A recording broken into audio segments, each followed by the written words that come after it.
Bien, bonjour à toutes et à tous, bienvenue pour ceux qui sont déjà arrivés. Merci de ceux qui ont déjà mis un petit message dans le chat, hein. Je vous rappelle que vous avez la possibilité dans ce chat de poser des questions, de rebondir. Enfin, il est vraiment pour vous. Donc, bonjour à Joey, bonjour à Abir, Agnès, Sylvie, Ferdinand, voilà, et tous les autres qui sont en train de se connecter. Bonjour aussi à Isabelle, Isabelle Blanc, qui sera là pour vous accompagner et m'accompagner dans cette conférence, hein. Donc, elle sera au niveau du chat. Ça permettra justement de sélectionner quelques questions. Je pense que je ne pourrais pas répondre à toutes vos questions parce qu'on a 45 minutes. Donc n'hésitez pas, en tout cas sur le chat, de poser vos questions. On... Je laisserai un petit temps, hein, à chaque fois. Je solliciterai Isabelle pour qu'elle sélectionne quelques questions. Donc n'hésitez pas tout du long du webinaire à me poser vos questions. Vous verrez, hein, vous aurez la possibilité. Il y a quelques slides, pas beaucoup. J'aime autant qu'on soit beaucoup plus en interaction que je ne parle de trop, en tout cas, que je fasse un monologue. Merci aussi à Tanguy qui nous accompagne, qui est là en support technique. Donc, si vous avez aussi des problèmes de connexion, de son ou quoi que ce soit d'autre, n'hésitez pas à le solliciter et il sera là pour vous aider. Donc, toujours par l'intermédiaire du chat. Donc, écoutez, on va commencer tranquillement. Je vois que ça continue à se connecter, donc on va partir tranquillement. Et puis, donc, je vous dis, n'hésitez pas, je vous le rappelle, à poser vos questions régulièrement et auquel cas, Isabelle se fera le relais en posant votre question à l'oral. Ça sera plus sympa qu'à l'écrit que lire que ce qui est écrit. Donc, bienvenue à toutes et tous pour ce webinaire. Donc, sujet d'actualité probablement, puisque je crois que l'OMS d'évoquer le stress comme la maladie du 21e siècle. Donc, on est en plein dedans. D'ailleurs, a priori, aussi, ça vient de sortir, parmi les 10 causes de décès dans le monde, il y en a 6 et je crois que les 6 premières seraient directement liées au stress. Donc voilà, vaste sujet, donc sujet d'actualité. Donc, alors j'ai commencé, donc on est ici pour parler du stress avec un titre justement je vais pas dire pas provocateur, mais ennemi ou ami. C'est-à-dire que nous allons découvrir ensemble, en fait, qu'est-ce qui pourrait faire du stress? Ben, notre meilleur ami, en fait. Euh, donc, n'hésitez pas aussi dans le chat quand vous faites un petit coucou, à me dire d'où vous venez, où vous habitez, et si éventuellement, qu'est-ce qui vous a motivé à suivre ce webinaire. Et donc, je vous rappelle vos questions. Pour ma part, voilà, j'ai discuté justement avec Isabelle, là, qui nous accompagne, qui a fait un magnifique webinaire. D'ailleurs, je vous encourage à aller le voir en replay sur le Sens au changement, donc qui a eu lieu il y a 2 jours. Donc, il est en accès, Isabelle Blanc, hein, donc en accès en replay sur Webikeo. Donc, on discutait sur justement la manière dont on avait de se présenter. Donc, je vais me présenter très rapidement. Donc, je m'appelle Thierry Fay, j'habite Annecy. Et je vais rester dans le sujet. Le stress, c'est souvent associé à une peur. Et j'ai découvert il y a quelque temps que ma plus grande peur, en fait, c'était d'être inadéquate. Vous allez me dire, c'est un mot un peu bizarre. Alors, qu'est-ce que ça veut dire? Ça veut dire que j'ai toujours l'impression que les gens ont quelque chose que moi, je n'ai pas. Et qui me rend banal du coup. Et en étant banal, ben on me voit pas, je n'ai pas le sentiment d'exister et ça me fait très peur et donc je passe mon temps à chercher à être exceptionnel pour être remarqué parce que la banalité me tuerait. Donc vous comprenez bien que du coup, dès que je me sens banal, je suis en risque de stress. Voilà, je suis aussi papa de deux grandes filles aujourd'hui, dont je suis très fier des personnes qu'elles sont, bienveillantes, empathiques, joyeuses et ouvertes au monde et à la vie. Alors pourquoi cette présentation? Bah parce qu'en fait, ce que je suis va me permettre peut-être de vous introduire ce que je fais. Puisque en fait, c'est ce que je suis qui a déterminé ce que je fais aujourd'hui et pas l'inverse. C'est pas ce que je fais qui détermine qui je suis. Donc, je suis kiné-ostéopathe depuis une trentaine d'années. J'accompagne les gens dans leur douleur, leur souffrance, alors on va dire plutôt physique. Et j'ai très très vite compris que la plupart de nos maladies, de nos pathologies, nos traumatismes étaient plutôt d'origine émotionnelle que réellement mécanique. Et c'est aussi valable pour les maladies. Donc, ben voilà, j'ai basculé, pas complètement, mais je me suis intéressé à la psychologie, qui m'a pas apporté tout ce que j'espérais y trouver. Donc, j'ai été faire de la préparation mentale vers la performance en sport et en entreprise, où là, j'ai fait des rencontres, dont un monsieur qui aujourd'hui dirige l'entreprise au débit pour laquelle je travaille, en tout cas avec laquelle je passe beaucoup de temps et où j'ai rencontré Isabelle, qui est dans l'accompagnement de l'être humain. Donc, dans le développement personnel, dans l'accompagnement des entreprises, dans la transformation émotionnelle. Et vous l'avez compris, effectivement, ça passe par la compréhension de soi et donc, du coup, à apprendre à reconnaître et faire de son stress un allié plutôt qu'un ennemi. Voilà pour la présentation.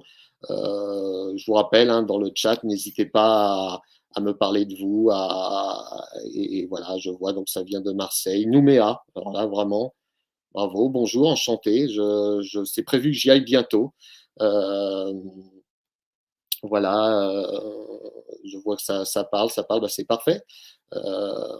Super, Isabelle, Stéphane, c'est Ouais. parfait. Tu as Ok, même été donc découvert et quelqu'un qui dit que est né à type 4. Du coup, il dit c'est précis. effectivement, oui, tout à fait, je vois, c'est Pascal. Donc, je lui ai précisé que c'est aussi une grande capacité, sensibilité émotionnelle, ce qui te permet en tant qu'ostéopathe de faire le lien entre effectivement les douleurs physiques et nos maux, et c'est ce que tu nous expliques par rapport au stress en fait. Quel lien entre le stress et nos douleurs physiques? Super, merci Isa. Donc super, bah, continuez comme ça à participer. Voilà, Toulon, Nantes, Charlieu dans la Loire, Limoges, ben, c'est parfait. Voilà. Alors là, quand on parle de liens et c'est parfait. Ça vient de partout et c'est génial. Paris. Bonjour Sonia. Alors donc on va commencer tranquillement. Donc alors, le stress ennemi ou ami, puisque c'est le titre de cette conférence. Donc, je vous ai remis un petit peu ce qu'il y avait dans la page de présentation. Effectivement, le stress demeure aujourd'hui la plus formidable source d'énergie qu'on puisse trouver en nous. Voilà, je vous ai mis c'était pas le feu, mais le stress peut mettre le feu, effectivement. Effectivement, le stress, aujourd'hui, ça reste le principal moteur psychique pour entrer en action. On n'a pas trouvé mieux. Pour vous donner une petite idée, moi qui ai beaucoup travaillé là-dessus, bah, j'ai compris en fait que de me préparer à l'avance, par exemple pour la conférence d'aujourd'hui, pendant 2 mois et tout ça, ça me stressait. Alors que si je le faisais la veille ou l'avant-veille, hein, et ben, au bout du compte, ça me motivait, j'étais vraiment dans l'action et je produisais, a priori, j'espère, vous me direz peut-être à la fin, quelque chose de plus merveilleux, de plus abouti, en tout cas qui me parle mieux à moi. Donc, ces deux-là, si vous voulez, voilà un exemple où j'ai fait du stress, donc de l'urgence, mon ami, parce qu'en fait, la production qui va me permettre de donner, bah, donne pour moi quelque chose de plus abouti. En tout cas, je le trouve. J'espère que ça sera partagé. Euh, donc voilà comment va se présenter la conférence. Quatre grands chapitres. Les ingrédients du stress, c'est-à-dire en fait bah, comment on se retrouve en stress, comment on se retrouve dans cette cuisine à brasser dans tous les sens. Les réponses au stress, c'est-à-dire en fait qu'est-ce qui se passe une fois que nous sommes en situation de stress. L'intelligence du stress, où je viendrai un petit peu peut-être chatouiller certains ou certaines. Enfin, en tout cas, j'espère que ça vous fera réagir. Et puis, et ben justement, la capacité d'adaptation personnelle au stress, c'est-à-dire qu'est-ce qui fait que pour un fait commun dans une entreprise ou le Covid, hein, si on reprend quelque chose de très très impactant ces dernières années, nous ne réagissons pas tous de la même manière. C'est-à-dire que sur un fait qui est le même pour tous, c'est-à-dire voilà, il y a une pandémie, et ben chacun va réagir différemment et va créer plus ou moins un état de stress qui va générer justement des comportements derrière. Donc voilà un petit peu la trame.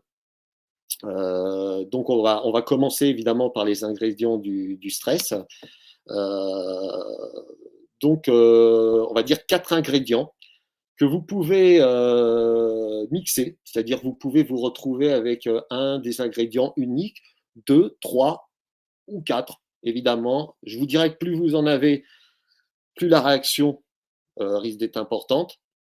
Donc voilà, quatre ingrédients. Alors si vous regardez bien, si on prend les initiales, contrôle, imprévisibilité, nouveauté, ego, ça fait ciné. Donc tout ça, vous comprendrez plus tard pour vous dire qu'en fait, le stress, on fait notre cinéma. C'est un petit peu ça, parce que vous verrez qu'il y a beaucoup, beaucoup, beaucoup d'imaginaire dans le stress. Donc le premier ingrédient, c'est une sensation d'avoir un contrôle faible sur la situation. C'est-à-dire que finalement, vous vous retrouvez dans une situation et vos contrôles de la situation, vos compétences, vous ne permettent pas de pouvoir contrôler cette situation. Donc là, va commencer à s'installer.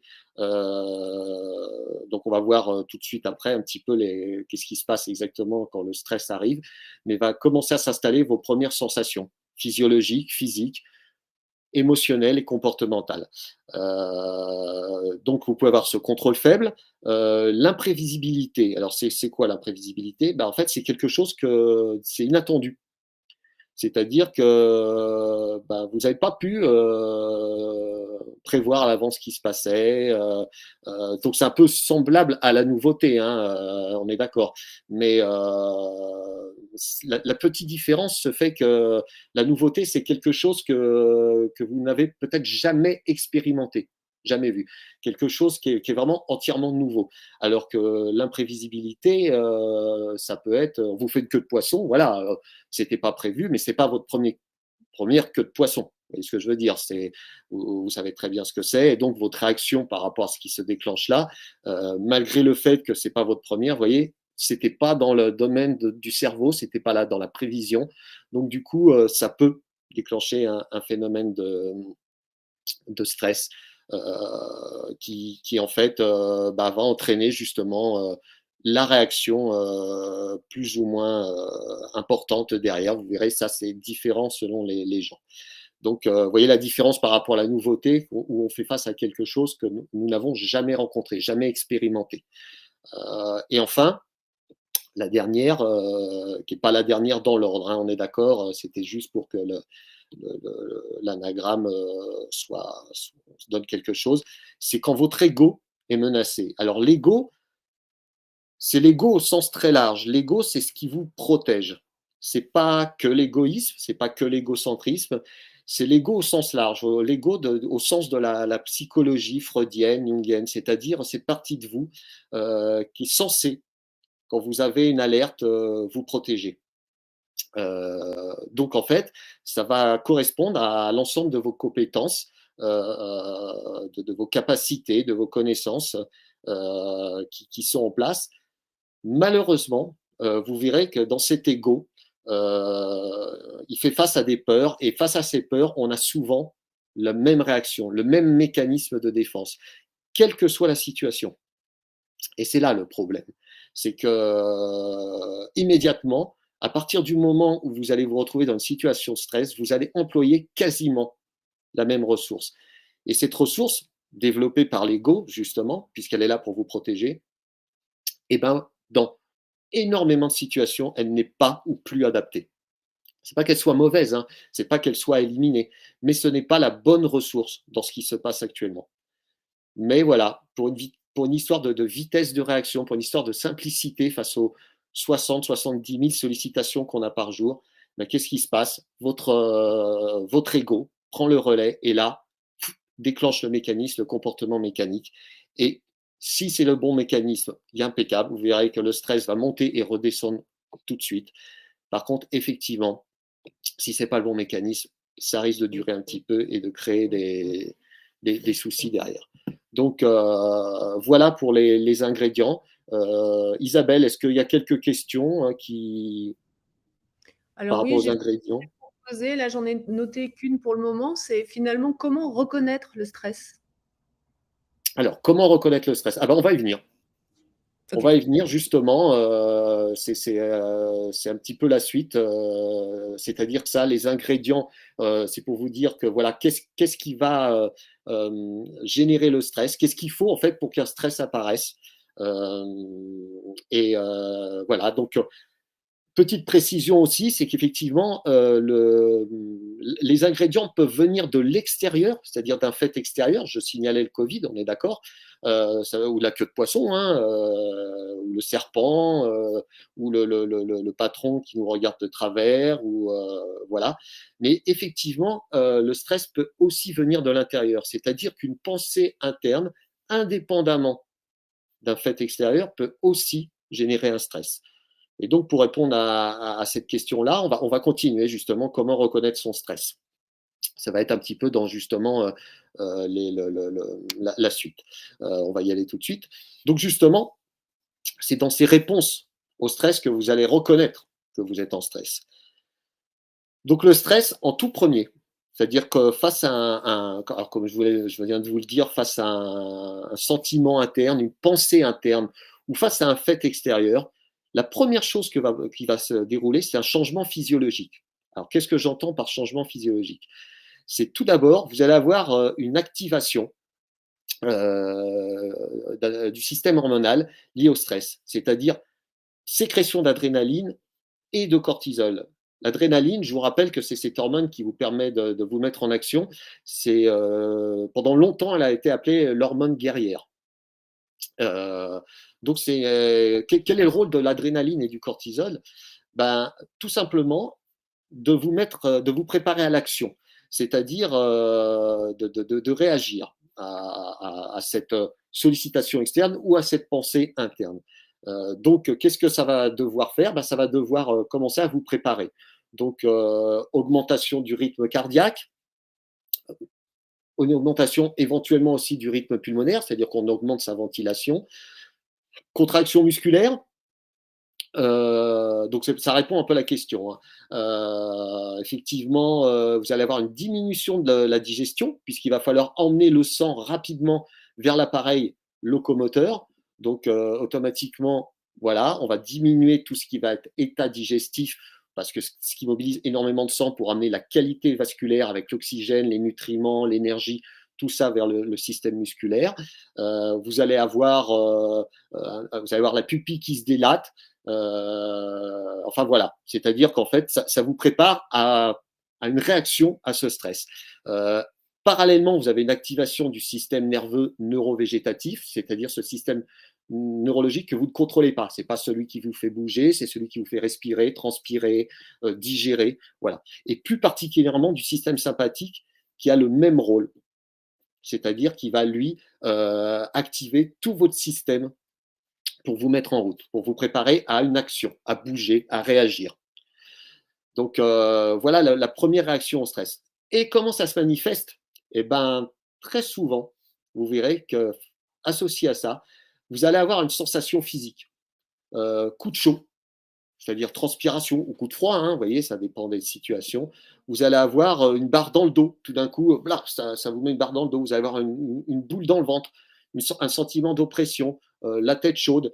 Là, je suis en train de vous parler de choses, vous ne voyez pas que du négatif, hein, ça peut être aussi un stress, vous êtes excité à l'idée de retrouver quelqu'un, un copain ou une copine d'enfance que vous n'avez pas vu depuis des années, à un concert que vous attendez depuis longtemps. Donc, vous pouvez vous sentir léger, des ailes dans le dos, l'impression d'avoir des jambes qui sont prêtes à s'envoler. Voilà, donc voilà la première réaction. Voilà comment, en tout état de cause, le premier changement qui vous signale que vous rentrez dans un état de stress. Très vite, associé avec ça, très vite, vous allez avoir une émotion. Donc là, je vous ai mis les 6 émotions primaires, donc qui sont la peur, la colère, la surprise, le dégoût, la tristesse et la joie. Évidemment, ces émotions, elles se déclinent par dizaines. C'est-à-dire que vous pouvez en associer tout ce que vous voulez, hein. Ça peut être le plaisir, ça peut être l'excitation, ça peut être j'essaie de vous en citer des bonnes aussi, mais voilà, hein, la colère, mais ça peut être aussi l'envie de tout casser. Enfin, vous voyez, ce sentiment d'être, voilà, trahi, un sentiment d'abandon, voilà.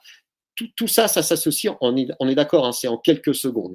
Donc, dès l'instant où vous avez une espèce de changement physiologique, plutôt, je vous dis, comme ça, transpiration, battement du cœur, ou alors des symptômes plus physiques, boule dans le ventre, sentiment d'oppression, mal à la, comme si vous étiez coincé au niveau de la gorge, mais aussi, comme je vous disais, hyper excité, léger, voilà, les jambes qui ont envie de partir toutes seules, voilà, tout ça, c'est, vous avez en fait un stress qui arrive, et je vous dis, il y a une émotion associée à ça.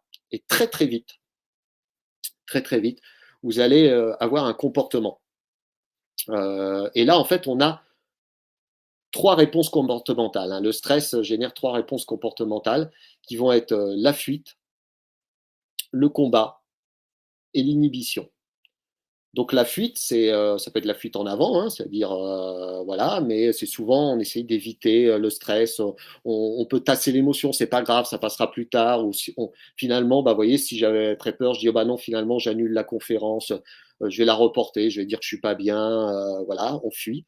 Le combat, donc bah, là, vous allez affronter. Vous allez affronter votre stress, donc voilà, ça va, là, vous allez être face à la situation, vous allez, la personne qui vous fait le queue de poisson, ben, vous fuyez pas là, vous le poursuivez, et pour aller lui faire comprendre ce que vous voulez lui faire comprendre. Donc le combat, alors effectivement, je sais pas, la petite souris qui est dans le champ, quand elle voit une ombre planer au-dessus d'elle, elle sait instinctivement, hein, qu'elle est en danger, et bah, voilà, soit elle fuit, elle trouve un trou pour se planquer rapidement, soit elle affronte le faucon, bon là je pense qu'elle prend un gros risque, soit effectivement la dernière solution, c'est l'inhibition. C'est-à-dire qu'on est figé, on ne fait plus rien. En général, dans l'histoire de l'humanité, ça s'est fait dans cet ordre-là. Aujourd'hui, on n'est pas obligé de passer par tout cet ordre-là. Mais dans l'histoire de l'humanité, ça a plutôt été comme ça. Il n'y en a pas un meilleur que les autres, hein. Pour je vous ai volontairement cité la petite souris, c'est que pour elle, à partir du moment où elle va se figer, elle va plus pouvoir rien faire, le faucon qui est en haut, lui, comme son mode, en fait, on dit qu'ils ont une très bonne vue, mais ils ont surtout une très bonne vue sur le mouvement. Donc à partir du moment où il n'y a plus de mouvement, le faucon, il va passer sa route. Mais donc c'est la bonne solution pour la petite souris d'être inhibée. Mais je crois que c'est Laborie, un neurologue, qui disait attention, parce que ce qui est vrai pour la petite souris et le faucon n'est pas nécessairement vrai dans la vie pour l'être humain, parce qu'il n'y a pas toujours des faucons, il y a aussi des vrais cons autour. Donc attention à ça. Sachez aussi, hein, je commence à en parler, que l'inhibition, c'est le début du chemin vers la dépression. C'est-à-dire à partir du moment où on commence à être figé, à ne plus pouvoir réagir, à ne plus pouvoir rien affronter, ne plus pouvoir rien faire, on a tendance à commencer à lâcher tout. Tout devient difficile, la mise en action est compliquée, et donc c'est le chemin, c'est pas le seul, hein, mais vers la dépression. Et enfin, suite à ce changement physiologique, cette émotion et ce comportement, hein, dites-vous bien que ça c'est en une fraction de seconde, arrive la pensée. Et sa croyance associée. C'est-à-dire qu'en fait, vous commencez à comprendre que bien souvent, le stress est aussi généré par l'état, la vision qu'on a du monde. C'est-à-dire, c'est pour ça que je vous ai parlé de ma personnalité en tout premier.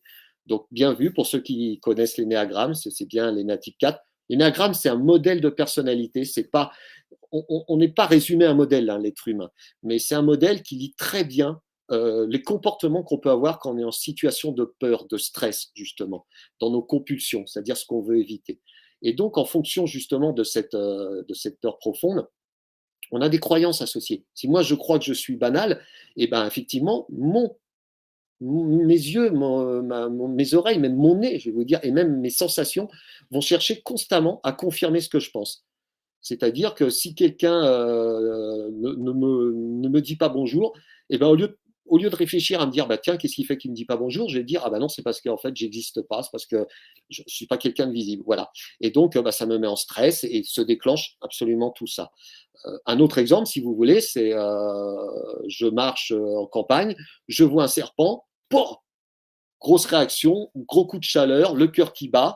Donc, soit je me fige, soit je me barre vite fait, soit, bah, écoutez, je suis courageux et j'essaye de combattre le serpent. Voilà, l'émotion, c'est bah, la peur, hein, la surprise, peut-être le dégoût. Alors, la joie, je parle pour moi, c'est pas le cas.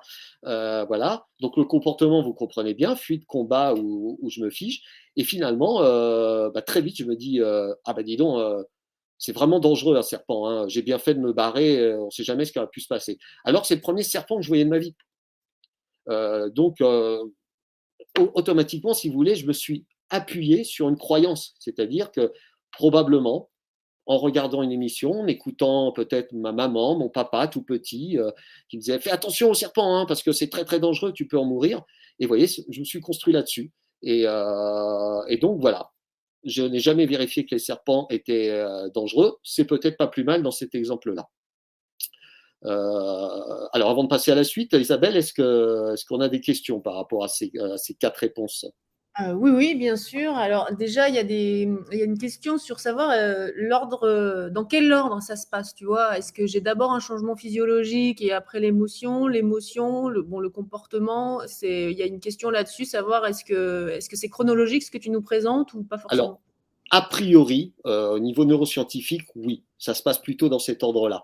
Simplement, vu que tout ça se passe, alors la pensée est peut-être la plus tardive, hein, on est d'accord, mais comme le changement physiologique, l'émotion et le comportement se passent en moins d'une seconde, il est très très difficile de vous dire effectivement ce que ça soit nécessairement précisément cet ordre-là.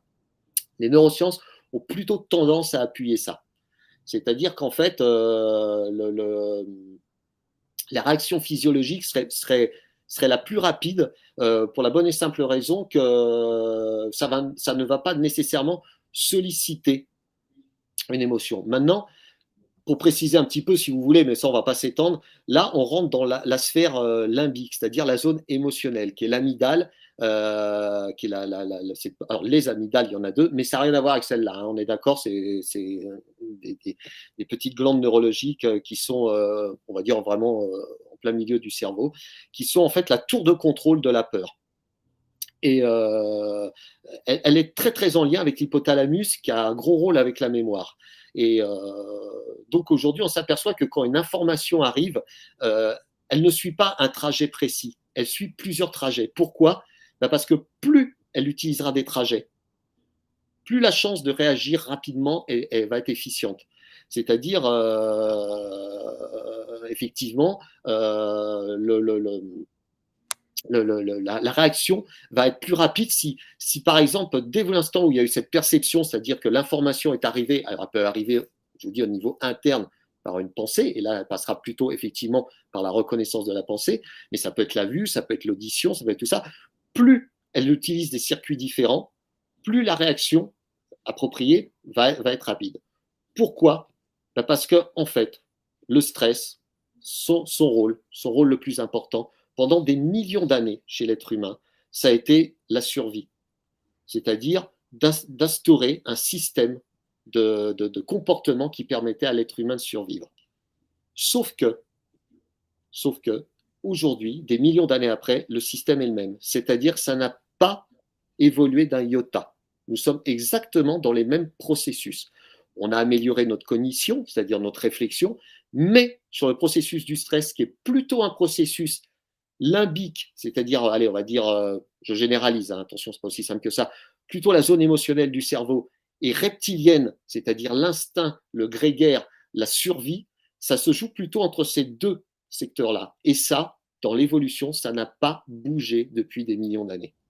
Et c'est pour ça que quand nous sommes en état de stress, nous avons cette réaction qui est plutôt une réaction de survie.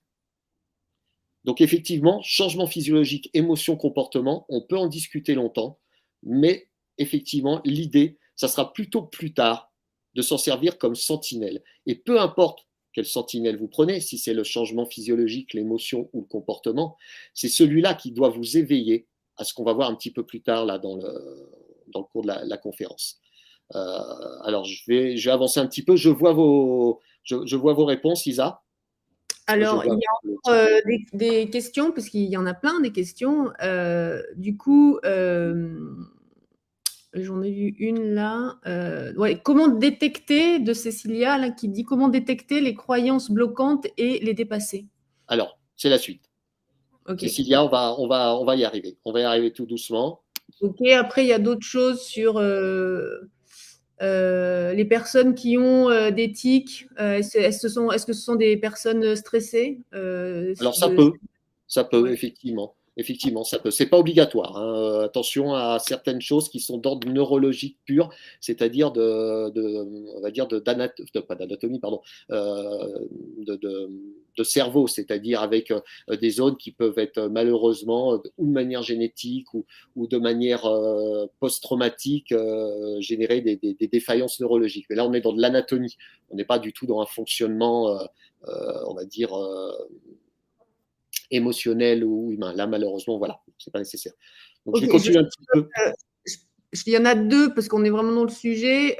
Les autres, je pourrais pas toutes les donner, mais dans l'ordre chronologique, il y a Ferdinand qui pose la question angoisse et ou stress, quelle est la différence? Et Koreisha qui demande comment canaliser son stress afin que ça n'ait pas d'impact ou conséquence sur notre vie. Voilà, merci. Parfait. Bah, alors, on va y répondre, en fait. Ok. On va y répondre, c'est parfait. C'est les questions qu'anticipe. Donc, l'intelligence du stress. Alors, évidemment, là, je vous ai mis le petit truc pour vous chatouiller, exprès. C'est le stress n'existe pas. Alors, bien sûr qu'il existe, hein, mais en fait, voilà. Aujourd'hui, en situation sociale moderne et en temps de paix, alors d'accord, là, on a une guerre pas très loin en Ukraine et tout ça, mais en fait, dans 90% des cas, on ne peut pas identifier de cause réelle. C'est-à-dire qu'en fait, je vous rappelle que le stress est associé à la survie, hein, et donc, effectivement, aujourd'hui, on ne peut pas dire que nous soyons en situation de survie dans 90% de nos situations de stress. Et donc, ce sont en fait nos pensées, nos croyances, nos certitudes, nos principes, comme je vous expliquais tout à l'heure, qui en l'occurrence, dans la situation, vont être incohérentes, limitantes, voire même contradictoires, justement, qui vont déclencher ce stress. Et c'est là que je vous dis que le stress est intelligent. C'est qu'il va nous avertir que dans la plupart des cas, bah, que le danger, en fait, il est en nous. Et donc, pour répondre un petit peu aux questions, c'est ça. C'est-à-dire qu'en fait, aujourd'hui, vous allez comprendre que ce qui vous met en stress n'est pas la réalité du fait, mais ce qui va déclencher en chacun de nous, de différents, et c'est pour ça que nous ne réagissons pas de la même manière, et qui va s'appuyer sur qui nous sommes. C'est-à-dire, comment on s'est construit et quelle était déjà au départ, quand nous sommes arrivés, quand nous sommes nés, quelle personnalité on avait, de manière héritée, de manière génétique, on est d'accord, mais qui va vous faire voir la vie déjà d'une certaine manière. Et où votre épigénétique, c'est-à-dire votre entourage, parents, frères et sœurs, famille, allez, professeurs, crèches, nounous, vont commencer à vous construire et à vous créer des croyances, des certitudes, des principes qui, quand ils vont être hyper aidants, c'est génial. D'ailleurs, dans bien des cas, vos croyances, vos principes vous aident. Mais dans bien des cas, malheureusement, eh ben, ils ne seront pas appropriés à la situation. Donc, effectivement, voilà, comprenez bien ça. 90% des cas, c'est énorme. Le stress n'existe pas de manière réelle. C'est l'idée qu'on s'en fait. Nous ne sommes pas en danger dans 90% des cas de mort, hein, j'insiste bien. Donc, on va avancer un petit peu pour répondre aux questions. Donc, on va discerner un stress positif. Ce stress positif, justement, c'est, comme je vous disais, le meilleur moteur. C'est-à-dire, ce stress, il va vous permettre une mise en action. Quand vous devez faire quelque chose, sans stress, c'est pas possible. C'est-à-dire, c'est lui qui va vous permettre, ben voilà, par exemple, je vous disais, la queue de poisson, de réagir très rapidement et de mettre un grand coup de patin ou d'éviter. C'est celui qui va vous permettre de préparer une action sportive. Sinon, là, c'est le championnat du monde de natation. Quand il y a le coup de starter, là, ben, vous dormez encore sur votre plot. que les autres sont déjà dans l'eau. Ça va augmenter votre concentration, puisque comme je vous expliquais, ça va amener tout un tas de réactions qui vont diminuer l'état de digestion et tout ça. Donc voilà, ça va augmenter aussi votre mémoire, puisqu'en fait le cortisol est une hormone qui peut vous aider à ça. Quand vous stressez votre corps sportivement parlant, par exemple, ça va augmenter la production de cellules quand ça va se reconstruire, parce que comme il a subi un stress, il va falloir, le corps va se préparer à un nouveau stress. Donc en fait, il va se reconstruire, il va réparer, mais plus fort, et aussi renforcer le système immunitaire, c'est-à-dire que quand vous avez une maladie, quelque chose, pareil, le stress corporel immunitaire que ça a provoqué, évidemment, va renforcer ça. Voilà pour le stress positif. Un stress positif, ça l'est quand le stress, c'est sa fonction de départ, de survie, il dure 2 à 3 minutes. C'est-à-dire qu'une fois que vous êtes mis en action, une fois que vous avez réagi, une fois que vous êtes dans la concentration du cours, tiens, de la conférence, je vous en parlais, ou tout ça, en fait, c'est d'autres systèmes qui se sont mis en marche. Le cortisol et l'adrénaline peuvent commencer à baisser tranquillement et d'autres systèmes prennent la relève pour être dans l'endurance ou perpétrer une action, justement, pour pouvoir parfois redigérer un petit peu. Vous voyez, tout commence à se rapaiser. 2 ou 3 minutes. Tout à l'heure, on parlait de la question sur l'angoisse. L'angoisse et l'anxiété, on va dire que ce sont les filles légitimes de la peur. C'est-à-dire que là, on va parler de stress aigu, pour le stress positif peut-être, et de stress négatif, on va parler de stress chronique. Qu'est-ce qui va se passer? Et bien là, en fait, il n'y a plus à avoir ce feedback. C'est-à-dire qu'en fait, par exemple, le cortisol, quand il arrive au cerveau, il y a des capteurs partout dans le corps humain, pour des récepteurs pour le cortisol. Quand il arrive dans le cerveau, ça va lui servir de feedback pour diminuer la production, justement. Parce qu'une fois que ça réarrive au cerveau, et ben en fait, ça veut dire que vous êtes en route, que vous avez réagi, donc pas besoin de continuer. Je vous rappelle que le cortisol, c'est aussi une hormone anti-inflammatoire, donc c'est très très intéressant aussi au niveau de certains problèmes. Et ben, qu'est-ce qui se passe? C'est que quand vous êtes dans du stress chronique, quand ça ne redescend pas, c'est-à-dire quand vos pensées, vos croyances vous confirment et que vous portez votre attention, vous continuez à faire focus là-dessus, et ben malheureusement, le même système qui vous a permis de vous mettre en action, d'augmenter votre mémorisation, votre concentration, de fabriquer de nouvelles cellules, ce même système-là, quand il n'est plus autorégulé, c'est-à-dire quand vous lui demandez tout le temps de se mettre en route, eh ben, il va provoquer exactement l'effet inverse. Donc, au niveau de votre corps, cancer, maladie, voilà, de tous les systèmes, les blessures chez les sportifs, par exemple, voilà, psychologique. Donc, vous êtes moins capable de faire face à cette situation. Vous avez oublié tout ce que vous avez révisé pourtant pour préparer votre examen. Et effectivement, tout ça peut amener des troubles mentaux comme la dépression et bien d'autres. Et comme là, en fait, c'est des souffrances et souffrances et souffrances, on va devoir, au bout d'un moment, activer des chaînes, ce qu'on appelle courtes, du plaisir, parce que l'idée, c'est de retrouver du plaisir dans l'histoire, de se sentir apaisé, d'être bien. On va activer des chaînes courtes dont on est sûr de retrouver tout de suite rapidement de plaisir. Et là, on va faire des choix de vie. Au niveau de l'alimentation, de drogue, qui peuvent être le sport aussi, on est bien d'accord, mais que vous allez faire en excès et qui donc risque de vous blesser et en fait de vous enlever votre ressource. Mais voilà, parce qu'il faut vite retrouver du plaisir quand on est en état de stress. Donc voilà, si vous voulez, ce que les deux aspects, le stress en fait est très positif puisque sans lui, je vous rappelle que tout ce que je vous ai mis là en vert ne se produit pas de la même manière, ou en tout cas beaucoup moins de manière efficiente. Mais par contre, quand il ne tombe pas, voilà où on se retrouve. Donc, est-ce qu'il y a peut-être une ou deux questions? Parce que je vois que j'avais mis 45 minutes et qu'on est déjà à 39 minutes, évidemment. Il y a une question, c'est comment peut-on faire la différence? Quand est-ce qu'on sait qu'on est en stress aigu ou en stress chronique? Ok. Alors, en général, en stress aigu, je vous ai dit, au bout de 2-3 minutes, vous n'avez plus du tout les sensations. C'est-à-dire qu'en fait, ça, vous ne l'avez plus. Et ça, non plus. C'est-à-dire que va disparaître un petit peu tous ces sentinelles-là, tous ces ingrédients pour aller en fait vous repasser dans ce que vous devez faire de votre vie sans rester avec un corps énervé. Quand vous rentrez chez vous après une queue de poisson et que, je sais pas, que votre enfant renverse un verre d'eau, vous lui pourrissez pas la vie, quoi. C'est-à-dire qu'en fait, simplement, vous lui dites, oh bah écoute, t'es maladroit, va me chercher l'éponge, on va nettoyer ça tous les deux. Vous voyez ce que je veux dire? C'est-à-dire qu'en fait, vous refaites face à ce qui va se passer dans votre vie, vous passez à autre chose ou vous continuez, mais sans avoir tout ce qui s'était présenté avant.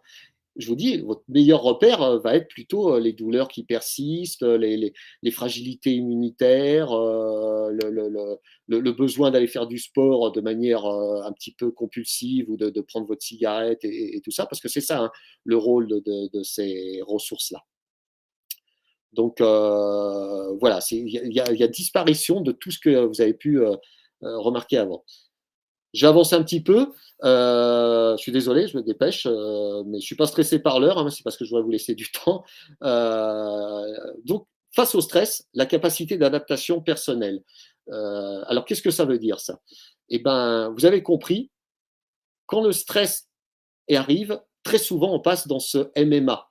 Alors, rien à voir avec le MMA, les sports d'arts martiaux mixtes, là, quoique, puis la réaction du stress,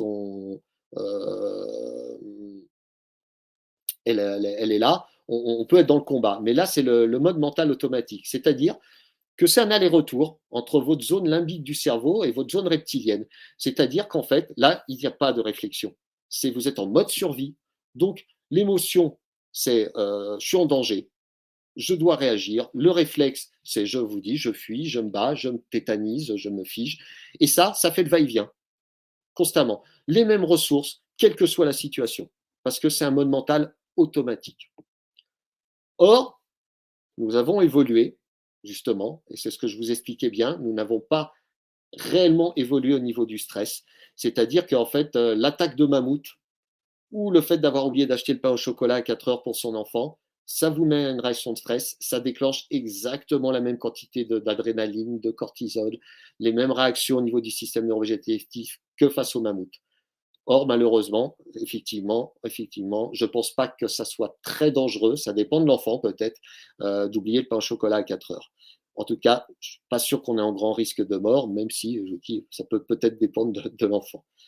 Donc, face à ça, on a ce qu'on appelle le mode mental préfrontal, c'est-à-dire c'est une partie plutôt antérieure de notre cerveau, la dernière partie de l'évolution, qui lui, en fait, va vous permettre, au moment où vous reconnaissez une sentinelle, une émotion ou un changement physiologique ou un comportement, de vous poser cette question, mais qu'est-ce qui se passe là réellement? Qu'est-ce qui se joue?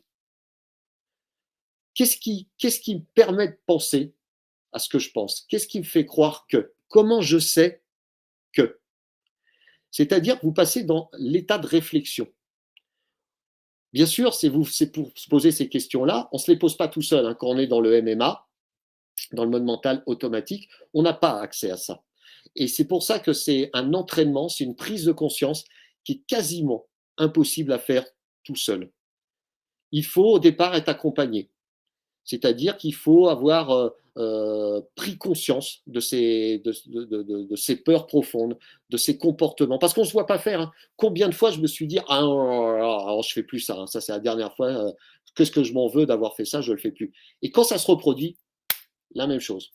J'ai exactement le même comportement. C'est-à-dire, je vais reproduire le même système et tout. Pourquoi? Parce que je suis en mode mental automatique et que ça, c'est économique, c'est facile. Et souvent, comme je vous dis, ça s'appuie sur des croyances, des pensées, des certitudes. Et je vais même vous taquiner un peu des valeurs. Et c'est là-dessus que l'accompagnement est nécessaire au début. C'est de faire prendre conscience qu'une croyance, c'est pas toujours aidant.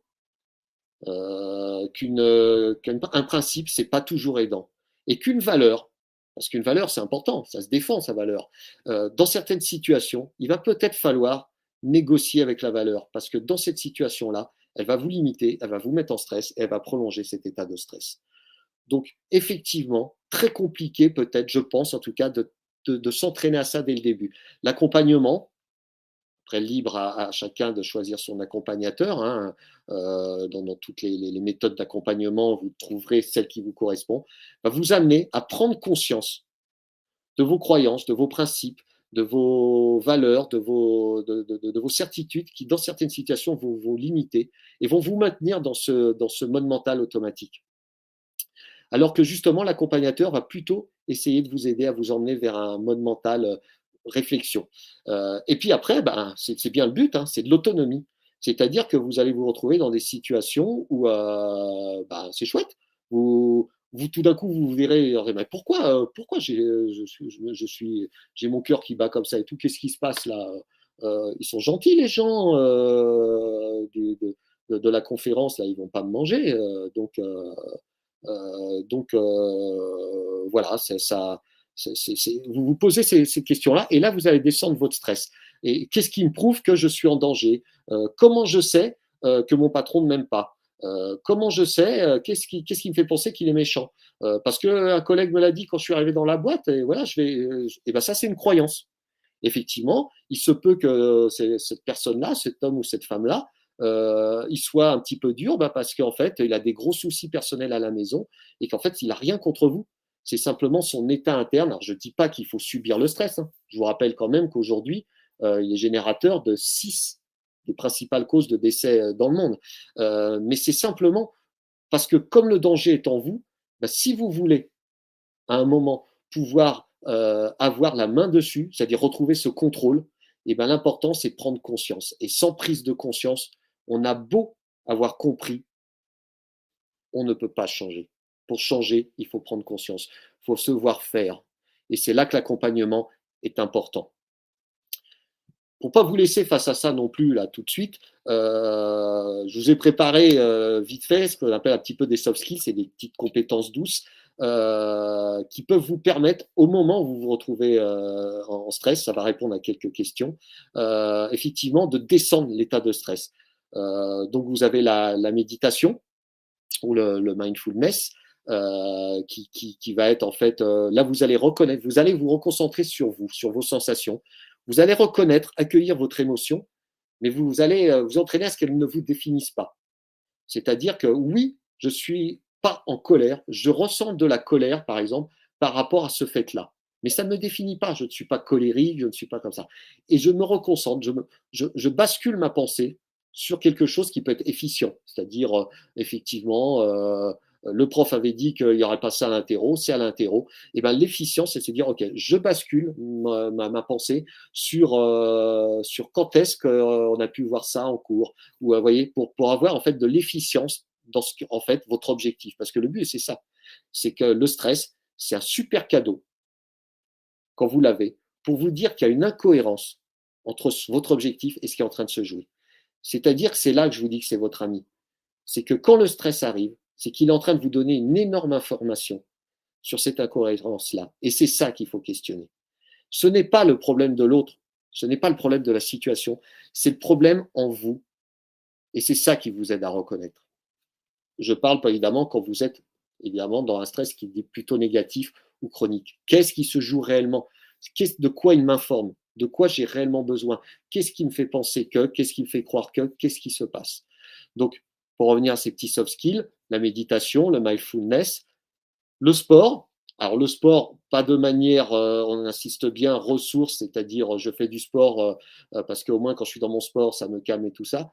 Non, le sport, pourquoi? Parce que quand vous faites du sport, que vous augmentez l'intensité, que vous diminuez un peu le fractionné si vous voulez, ben vous entraînez votre corps au stress. Je monte en intensité, je redescends très vite. Je monte en intensité, je redescends très vite.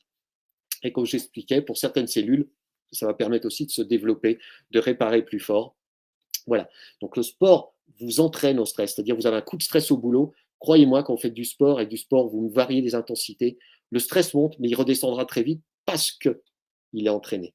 Le mélomane, ça c'est un petit clin d'œil à Jacques Fradin, un neurologue que j'ai eu la chance d'avoir comme enseignant, hein, qui a fait énormément de recherches, qui a qui a écrit un livre, 2 livres d'ailleurs, mais le dernier c'est L'intelligence du stress.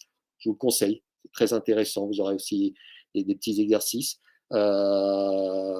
L'exercice, c'est le mélomane. Alors le mélomane, c'est en fait quand vous avez un moment de stress, c'est de se dire, OK, je ferme les yeux si c'est possible, et là, j'écoute tous les sons autour de moi comme un orchestre. C'est-à-dire, vous allez chercher au-delà de la pièce, hein, ça peut être dans la rue, peu importe ce que c'est. Voilà, vous vous focalisez sur les sons. Ça peut être les oiseaux, ça peut être la circulation, ça peut être, ça parle dans la pièce d'à côté. Vous focalisez sur les sons et vous écoutez ça d'une manière un petit peu orchestrale. Et vous verrez que là, de porter votre attention sur les sons, pourquoi je vous ai mis cet exercice-là? Parce que c'est plus simple que la méditation ou mindfulness qui demande peut-être un peu plus d'entraînement. Et voilà, et ça se fait tout de suite et dans n'importe quelle situation. Et là, vous verrez qu'automatiquement, pour faire ça, vous vous imposez d'aller chercher les sons. Et là, déjà, c'est un objectif conscientisé. Donc, vous quittez un peu le MMA pour aller un peu dans le MMP, pardon, et dans le préfrontal. Et ça peut vous permettre très rapidement de faire descendre l'intensité du stress. La cohérence cardiaque, la respiration diaphragmatique, donc cette respiration qui active plutôt le système parasympathique, c'est-à-dire l'opposé du système sympathique, donc qui va descendre la ventilation, qui va diminuer les battements du cœur. Donc voilà, si je rappelle, on inspire, on gonfle le ventre, on souffle, on rentre le ventre. Donc ça, les sportifs le connaissent énormément parce que ça diminue énormément cette réaction physiologique du stress. Et quand la réaction physiologique diminue, automatiquement, tout le corps diminue et vous verrez que l'intensité de l'émotion va suivre la même courbe. Voilà pour les petits soft skills. Il y en a bien d'autres, hein. On est tout à fait capable d'en créer nous-mêmes, adapté à nos propres ressources. Et il y en a plein d'autres dans tout un tas de cours. J'insiste bien là-dessus, c'est exhaustif. Hein. Ce que je vous ai mis là, il y en a plein d'autres. Hein. Il y en a, enfin, ce que je voudrais que ça soit non exhaustif, c'est-à-dire qu'il y en a plein d'autres qui existent. Voilà, j'ai accéléré un petit peu sur la fin. Je vois passer vos commentaires. Isabelle, si tu veux bien reprendre deux, trois questions pour ceux ou celles que tu as pu sélectionner, en tout cas. Je suis désolé, hein, il y a obligatoirement un tri, mais on va essayer d'en répondre à deux, trois. Donc oui, il y a des postes plus stressants que d'autres. Plus on a de responsabilités et plus on doit faire face. Comment leur faire face? Alors, justement, dans ce poste-là, c'est important, ça, quelle est votre responsabilité? C'est-à-dire, qui l'a défini? C'est-à-dire, effectivement, ça peut être une hiérarchie, le système dans lequel vous êtes, et à quoi elle consiste exactement? C'est-à-dire, dans cette responsabilité qu'on m'a donnée, quelle est ma part de responsabilité? Effectivement. Et c'est ça qui est intéressant. C'est là que la question doit aller se poser. C'est-à-dire, quelle est ma part de responsabilité? C'est-à-dire, sur quoi, moi, dans la situation, je peux avoir un rôle. Et pour ça, il va vous falloir, vous poser cette question. En quoi ça consiste exactement? Quel est le problème si effectivement je ne rends pas le dossier à temps? Quel peut être le problème?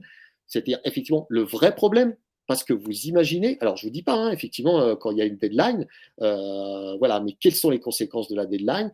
Est-ce que c'est vraiment, je suis en mode survie, ou c'est simplement qui va donc générer ce stress? Parce que quand vous allez passer en mode survie par rapport à ce problème-là, effectivement, par rapport à cette responsabilité qu'on vous a plus ou moins impliquée, quand le stress va se maintenir, rappelez-vous du problème du stress qui se maintient, c'est-à-dire perte de cognition, perte de mémorisation. Je vous dis, chez certaines personnes, on se fige, on n'arrive plus à rien faire, ou alors on fuit.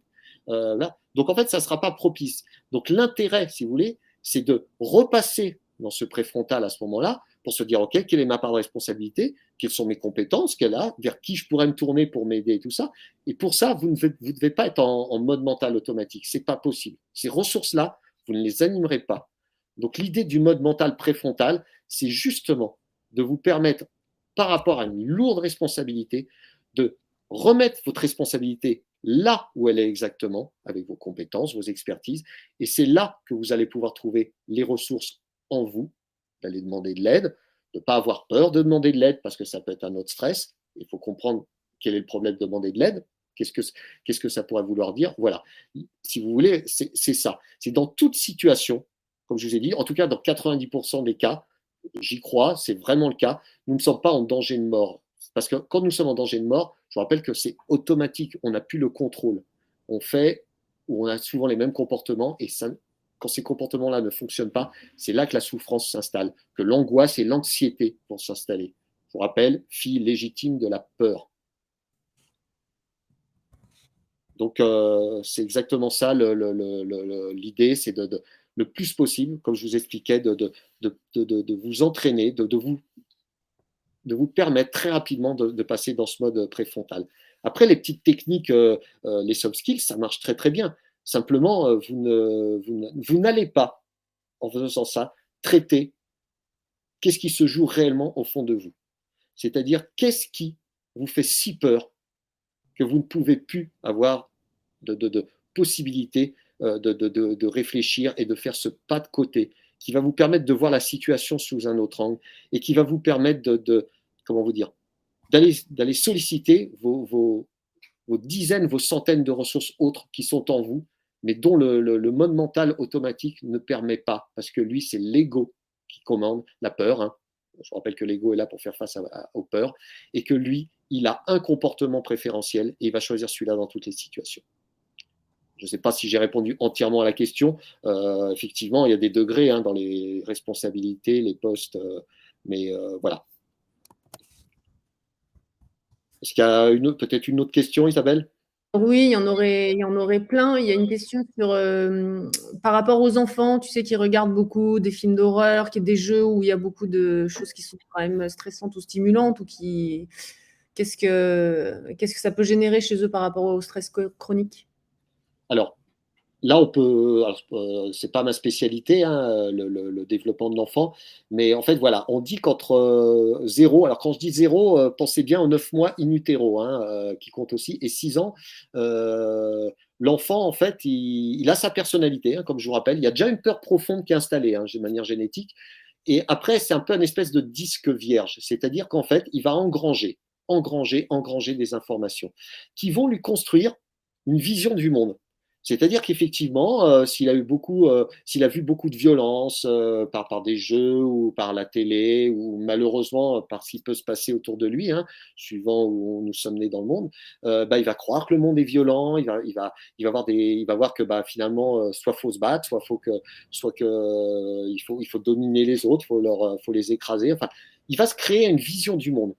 De 6 à 12 ans, il va le renforcer, c'est-à-dire qu'il va affiner ses scénarios, c'est-à-dire quand il prend un peu plus conscience de lui-même, de sa place dans la société, qu'il va commencer à découvrir qu'il a une identité personnelle réelle, il va en fait, par rapport à ce scénario, ce mode de vision du monde qu'on lui a créé, il va commencer à le renforcer en y mettant ces petits ingrédients personnels. Et à partir de 12 ans, on ne fait plus que chercher à confirmer cette vision-là. C'est-à-dire tout le reste de notre vie, sur ce scénario qu'on a plus ou moins créé pour nous, je vous dis avec ce qu'on a quand même hérité génétiquement, c'est là que des fois la psychogénéalogie peut être très très intéressante. Et par rapport à tout ce qui s'est produit ces 12 premières années, et ben en fait, on va chercher dans une situation à confirmer que c'est vrai. C'est-à-dire qu'effectivement, comme je vous disais tout à l'heure, je prends un exemple, le serpent, oui, c'est vraiment dangereux, un serpent. T'as vu, là, il est arrivé, il est passé devant moi, il aurait pu m'attaquer et tout ça, vous voyez. Oui, c'est vrai, quand je l'ai vu, le serpent, alors que c'était peut-être un petit orveil qui avait plus peur que nous. Mais ça, voilà. Et donc, on confirme. On confirme qu'effectivement, dans mon entreprise, tout le monde est en retard parce qu'en fait, on généralise. Pour confirmer, on nommait des informations pour que ça nous confirme. On distord la réalité pour confirmer tout ça. Parce que je vous rappelle, hein, je ne sais plus, c'est 60 à 70 000 informations qui arrivent par jour. On est obligé de faire un tri. Donc, pour trier et pour que ça aille vite et pour que ça soit rassurant, on utilise ces 3 systèmes, omission, généralisation et distorsion de la réalité, pour que ça rentre dans notre carte du monde et qu'on n'ait pas constamment à se remettre en question. Et ça, je vous encourage à ne pas le faire, puisque, effectivement, je vous rappelle ce que disait Laborie, il n'y a pas que des faucons dans le ciel, il y a aussi des vrais cons, donc tout ne vient pas de vous. Mais malgré tout, dans n'importe quelle situation, réfléchissez à votre part de responsabilité, la vraie part, qu'est-ce qui dépend de vous, ce qui va vous permettre là de faire face à beaucoup plus de situations avec tout un tas de ressources dont vous disposez déjà, ou en tout cas, comme je vous disais, d'aller chercher des expertises, des compétences, des connaissances ailleurs, en toute sérénité, et qui vont vous permettre à ce moment-là, justement, d'activer une nouvelle ressource, de faire face à une situation soit inattendue, soit imprévisible, voilà, et sans jamais que votre ego soit réellement menacé.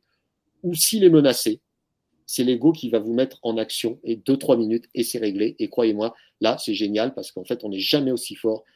Isabelle pourra vous en parler, hein, que quand on est, quand nous sommes, quand nous sommes en action, pour être efficient. Je vous encourage vraiment à aller voir cette conférence d'Isabelle. Pour ceux qui la connaissent ou ceux qui la connaissent pas, Isabelle a été championne olympique en snowboard. Elle a une expérience par rapport à ça qui est très intéressante sur la résistance au changement. Parce qu'évidemment, le changement, dans beaucoup de cas, je ne sais plus le sondage, hein, c'était dans 50% des cas, Isabelle, je crois, fait peur, donc nous stresse. Et donc, effectivement, voilà, c'est un excellent parallèle, c'est pas complément, parce qu'il n'y en a pas un qui complète plus que l'autre, mais à ce qu'on a pu voir entre nous aujourd'hui. Donc, Ouais, Isabelle, si tu veux dire 2 mots, si on profite, nous travaillons ensemble, hein, nous avons beaucoup de choses en commun, heureusement aussi beaucoup de choses différentes, et c'est ça la richesse. Donc, Isabelle, si tu veux dire 2 mots, profites-en. bah, écoute, tu as eu 195 personnes qui sont restées présentes jusqu'au maximum. Après, effectivement, on a dépassé un petit peu, mais il y a encore 140 personnes, 144 personnes en ligne, donc ça intéresse. Et comme tu le mets sur le slide, c'est ce que j'ai mis dans le chat. Ben, effectivement, on travaille ensemble avec Thierry et on anime un programme transformationnel chez Odeby qui s'appelle Vous en mieux. Je vous ai mis le lien. Qui peut être utile justement quand on est dans des phases délicates dans la vie, face à un changement, face à beaucoup de stress, face peut-être à une maladie. Et on anime ce programme et la prochaine session est fin août. Donc n'hésitez pas à le partager, ça nous sera utile. Et puis partagez votre retour sur ce webinaire, sur Webikeo. Ben, pour nous aussi, c'est utile. Super, merci beaucoup Isa. Donc, je vous remercie. Je vous remercie en tout cas d'avoir tenu bien plus longtemps que ce que j'avais prévu, mais voilà, je suis un grand bavard. Je finirai par cette... je terminerai par une petite phrase qui, moi, parce que voilà, je vous avais expliqué qui j'étais et un peu ce que je faisais. Donc, vous comprenez bien qu'aujourd'hui, voilà pourquoi j'accompagne les gens, que ce soit dans leur douleur physique ou dans leur douleur mentale. Moi, je pense qu'aujourd'hui, 2 phrases là-dessus, c'est des reprises, hein, ce n'est pas de moi. La première, ça serait que votre plus grand trésor se trouve là où vous avez enterré votre plus grande peur. Et de par le fait, je vous dirais que votre apaisement, votre bonheur, il se trouve derrière l'émotion que vous évitez.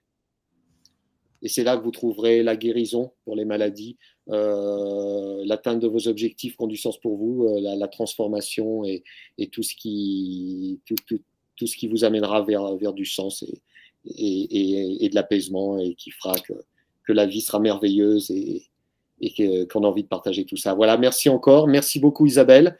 Merci. Nous, on se voit demain. Ouais. Justement, on a un séminaire sur ce développement personnel et sur comment gérer ses peurs à Lyon. Voilà. Et puis, écoutez, bonne route. J'espère que je ne vous ai pas stressé en disant que nous n'avons pas évolué, bien sûr que si, mais que l'évolution est sans fin et que plus on s'élèvera ensemble, plus on créera un monde apaisé où là, on sera en pleine possession de nos sentiments, qu'on partagera ça, qu'on pourra être nous et la plus belle version de nous-mêmes. Voilà, merci beaucoup à toutes et tous. Merci encore Isabelle, merci Tanguy qui a dû nous quitter. Et à très bientôt sur Webikeo ou ailleurs. Au revoir, merci beaucoup.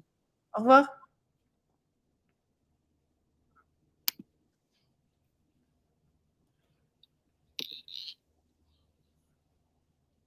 T'es encore